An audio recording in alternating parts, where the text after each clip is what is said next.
Penyebutan Yesus sebagai anak Allah menimbulkan banyak perdebatan. Ada banyak orang berkata, masa Allah beranak dan Allah punya anak?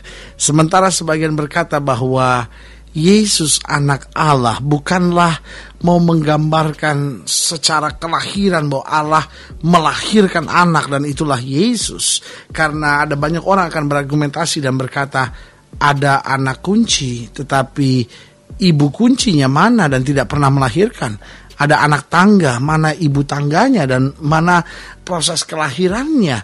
Nah, memang istilah Yesus anak Allah bukan dimaksudkan bahwa Allah itu beranak. Istilah Yesus anak Allah adalah sebuah istilah bahwa dia adalah Allah sendiri yang mengosongkan diri menjadi sama dengan manusia dan tinggal di antara kita.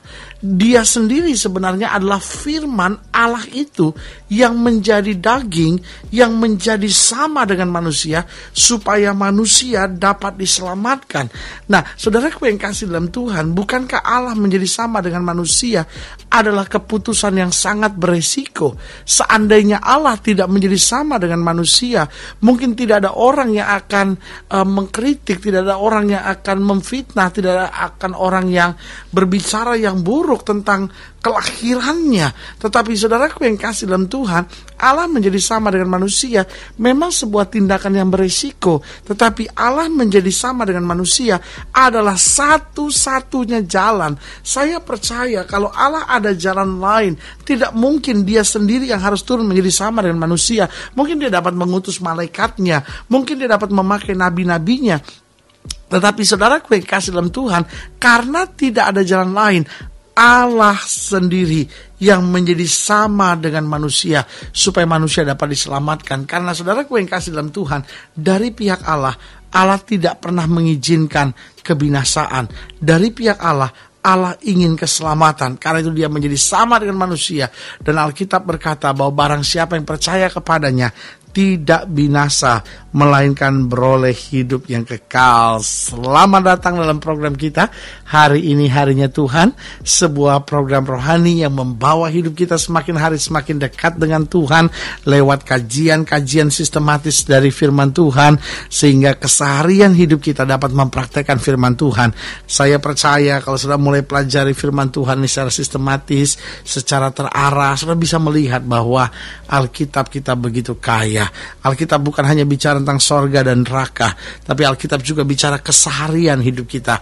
Alkitab juga bicara bagaimana kita hidup benar, bagaimana kita bertanggung jawab terhadap lingkungan, bagaimana lewat hidup kita orang lain dapat melihat kemuliaan Allah. Dan saudaraku yang kasih dalam Tuhan, saya ada pada kesimpulan, Alkitab memang buku yang lengkap, Alkitab memang buku yang luar biasa, dan Alkitab memang membawa hidup kita masuk dalam perubahan yang luar biasa. Haleluya. Nah, saudaraku yang kasih dalam Tuhan, dalam program ini kita sedang membahas Yohanes pasal 1, Yohanes pasal 1 ayatnya yang pertama sampai ayatnya yang ke-9.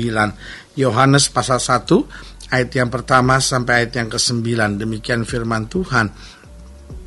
Pada mulanya adalah firman. Firman itu bersama-sama dengan Allah, dan firman itu adalah Allah. Ia pada mulanya bersama-sama dengan Allah. Segala sesuatu dijadikan oleh Dia, dan tanpa Dia tidak ada sesuatu pun yang telah jadi dari segala yang telah dijadikannya. Dalam Dia ada hidup, dan hidup itu adalah terang manusia. Terang itu bercahaya di dalam kegelapan, dan kegelapan itu tidak menguasainya. Datanglah seorang yang diutus Allah, namanya Yohanes. Ia datang sebagai saksi untuk memberi kesaksian tentang terang itu, supaya oleh Dia semua orang menjadi percaya. Ia bukan terang itu, tapi ia harus memberi kesaksian tentang terang itu.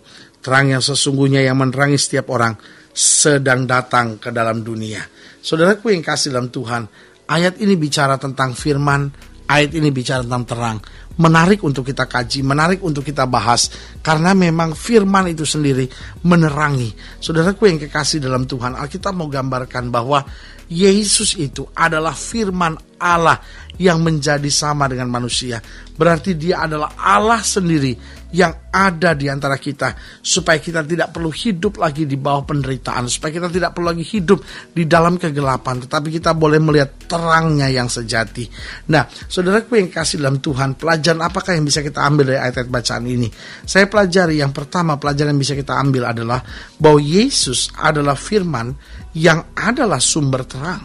Dia bukan sekadar firman biasa, dia bukan sekadar yaitu kehendak Allah yang dinyatakan, tetapi dia adalah firman yang adalah sumber terang, bukan hanya memberi terang, tetapi sumber terang. Apa artinya sumber terang? Bahwa tanpa dia manusia hanya ada dalam terang-terang palsu. Tanpa dia, manusia sebenarnya hidup dalam kegelapan dan menuju pada kebinasaan. Makanya ayat yang pertama bilang, pada mulanya adalah firman. Firman itu bersama-sama dengan Allah dan firman itu adalah Allah. Ia pada mulanya bersama-sama dengan Allah. Bahkan pada ayat yang keempat dikatakan di dalam dia ada hidup. Dan hidup itu adalah terang manusia. Terang itu bercahaya dalam kegelapan dan kegelapan itu tidak menguasainya. Berarti saya ulangi sekali lagi, Yesus adalah firman yang adalah sumber terang. Saudaraku yang kasih dalam Tuhan, itu sebabnya kita membutuhkan Yesus dalam kehidupan kita. Kenapa? Karena dunia hari-hari ini adalah dunia yang dikendalikan, dikuasai oleh kegelapan. Sehingga kita lihat hari-hari ini manusia sepertinya berbuat tindakan tanpa rasa malu. Karena kalau kita pelajari di dalam gelap, manusia tidak merasa malu. Di dalam gelap orang berani berbuat apa saja karena tidak ada lagi rasa malu. Nah, saudaraku yang kasih dalam Tuhan, hari-hari ini dunia sudah mulai kehilangan rasa malu. Orang sudah punya istri, gak ada malu-malunya, tetap punya piaraan lagi. Orang sudah punya suami, sudah punya anak, tidak ada rasa malunya lagi, tetap masih pacaran sama orang lain. Lihat saudaraku yang kasih dalam Tuhan, ini yang saya sebut dunia hari-hari ini, saya sebut sebagai dunia yang tidak tahu malu. Orang yang belum menikah tapi sudah lakukan hubungan seks sebelum nikah, ya kan? Seorang pria tertarik sama pria lain, dunia lesbian terjadi, dunia homoseks terjadi. Nah, saudaraku yang kasih dalam Tuhan, ini yang saya sebut dunia yang tidak tahu malu. Coba lihat pakaian orang-orang sekarang, terbuka kiri kanan, manusia tidak lagi berjalan dengan rasa malu. Kenapa? Jawaban saya sederhana, karena dunia sedang ada di dalam kegelapan. Orang korupsi, punya mobil mewah hasil korupsi, bangganya minta ampun. Orang punya rumah mewah hasil korupsi, bukannya malu malah bangganya minta ampun. Saudaraku yang kasih dalam Tuhan, sebagai hamba Allah, kembali saya mau ingatkan buat saudara, dunia ini dalam kegelapan, orang gak ada rasa malunya lagi. Bukan hanya itu, di dalam kegelapan orang hidup sembarangan. Kenapa dalam kegelapan orang hidup sembarangan? Karena gelap, segala sesuatunya tidak terlihat. Bukankah ini yang sedang terjadi hari-hari ini?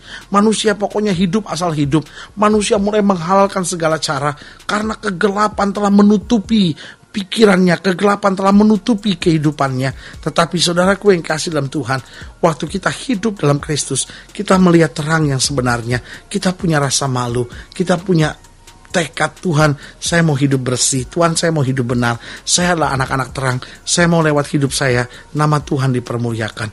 Bukan hanya kita tidak lagi hidup dengan kebebasan seperti itu, artinya kita ada rasa malu, tapi yang kedua juga kita mulai hidup teratur, kita mulai hidup terarah. Kenapa? Karena kita hidup dalam terang, segala sesuatunya dapat terlihat dengan jelas. Jadi waktu firman menguasai hidup kita, waktu Kristus mengendalikan hidup kita, maka Yesus adalah firman yang adalah sumber terang. Yang kedua saya pelajari pada ayat yang ketiga, dikatakan apa? Di ayat yang ketiga dikatakan segala sesuatu dijadikan oleh Dia, dan tanpa Dia tidak ada satupun yang telah jadi dari segala yang telah dijadikan. Berarti yang kedua saya pelajari, Yesus adalah firman yang memungkinkan segala sesuatu ada. Kadangkala sudah berpikir rasanya sudah gak mungkin, tetapi karena Dia adalah terang, Dia adalah firman yang hidup itu, Dia memungkinkan segala sesuatunya ada. Alkitab jelas bilang kok, segala sesuatu dijadikan oleh Dia, dan tanpa Dia tidak ada satupun yang telah ada, yang telah jadi dari segala yang telah dijadikan. Berarti mungkin saudara kadang-kala berpikir, rasanya rumah tangga saya bahagia udah gak mungkin, rasanya suami saya bertobat udah gak mungkin, rasanya masa muda saya bisa diampuni, dipulihkan, rasanya udah gak mungkin, saya bisa dapat pasangan teman teman hidup yang baik, yang mau ngerti saya, memahami keberadaan saya, rasanya kayaknya udah gak mungkin. Nah saudaraku yang kasih dalam Tuhan, kita kadang-kadang hidup dalam kekhawatiran. Kenapa? Karena kita hidup dalam berbagai ketidakmungkinan. Rasanya udah gak mungkin, rasanya udah gak mungkin. Tapi sebagai hamba Allah, kembali saya mau ingatkan, kalau Yesus adalah firman, berarti Yesus adalah firman yang memungkinkan semua itu dapat terjadi. Jadi sekali lagi saya ulangi, Yesus adalah firman yang adalah sumber terang. Yang kedua, Yesus adalah firman yang memungkinkan semua itu ada. Berarti buat kita hidup di dalam Dia, nggak ada hal yang perlu kita khawatirkan. Dia jaminan yang kekal buat kita. Dan yang ketiga, yang terakhir, coba saudara lihat ayat yang ke-9. Di ayat yang ke-9 dikatakan apa? Terang yang sesungguhnya yang menerangi setiap orang sedang datang ke dalam dunia. Berarti Yesus adalah firman yang membuat setiap orang dapat berjalan di dalam terang. Asal saja kita mau, asal saja kita berserah, asal saja kita membiarkan hidup kita dikendalikan, hidup kita diatur oleh Kristus. Maka Yesus adalah firman yang membuat setiap kita, setiap saudara dan saya mampu berjalan dalam terang. Saudara mendengarkan program ini dan bisa saja saudara berkata, tapi saya dalam lingkungan yang betul-betul gelap. Mungkin saudara berkata, saya dalam pekerjaan yang betul-betul gelap. Mungkin saudara berkata, saya sudah terlanjur melakukan tindakan-tindakan gelap dengan kekasih saya. Tapi hari ini saudara mendengar firman Tuhan dan saudara menyadari dan saudara berkata, nggak bisa begini lagi. Saya tahu Yesus adalah firman, firman yang memampukan setiap saya, setiap kita untuk dapat berjalan dalam terang. Nah saudaraku yang kasih dalam Tuhan, saya percaya ini saatnya. Saudara-saudara yang mungkin mendengar program ini, saudara tahu saudara sedang berjalan dalam kegelapan, ini saatnya buat saudara untuk bangkit. Terima janji-janji Tuhan bahwa Dia adalah terang sesungguhnya yang sudah datang, menerangi setiap kita, menerangi keluarga kita, menerangi usaha kita, menerangi masa muda kita, menerangi jalan-jalan kita, sehingga kita boleh melihat kemuliaan Tuhan dinyatakan. Nah saudaraku yang kasih dalam Tuhan, kalau saudara ingin dilayani lebih jauh, hubungi kami melalui telepon, hubungi kami melalui surat, kunjungi website kami. Karena kami ada untuk membawa Bapak Ibu Saudara senantiasa lebih dekat pada Tuhan, mengalami kasih kuasa mujizat yang luar biasa. Melalui program ini saya juga mau berdoa untuk setiap saudara yang sakit, setiap saudara yang berbeban berat, setiap saudara yang sedang membutuhkan kekuatan, jamahan, mujizat dari Tuhan. Saudara-saudara ingin didoakan secara khusus, saudara boleh taruh tangan kanan saudara di dada dan kita doa. Bapa dalam nama Yesus, hamba doa buat yang sakit, hamba doa buat yang berbeban berat, hamba doa buat setiap mereka yang sedang ada dalam kesulitan, yang sedang menghadapi tantangan-tantangan kehidupan. Bapa kami percaya bagi Allah tidak ada perkara yang mustahil. Itu sebabnya melalui program ini hamba berdoa di dalam nama Yesus, Tuhan jamah, Tuhan pulihkan, Tuhan kerjakan mujizat, bangkitkan iman kami. Karena kami tahu di dalam Yesus kami lebih daripada orang-orang yang menang. Mereka yang sedang dalam kegelapan, yang berjalan dalam ketidakpastian, lalu membutuhkan terang yang sesungguhnya menerangi hidup mereka. Bapa, hamba berdoa di dalam nama Yesus, terangi kehidupan mereka, sehingga kami boleh melihat kemuliaan Tuhan dinyatakan. Di dalam nama Yesus kami berdoa dan bersyukur. Haleluya. Amin. Saudaraku yang kekasih dalam Tuhan, kita sudah berdoa. Ingat, terang yang sesungguhnya sudah datang. Biarlah kita hidup dengan terang. Biarlah kita menyadari hal-hal yang membawa kita malu. Biarlah kita tidak hidup sembarangan, tapi hidup dengan terang Kristus. Dan kita akan berjalan dalam terang, memandang terang yang sesungguhnya, dan firman Tuhan menguasai hidup kita. Doa saya menyertai saudara. Sampai berjumpa pada program berikut. Tetap bersemangat, bersuka cita menghadapi segala perkara. Dan jangan lupa, jadikan hari ini harinya Tuhan. Haleluya.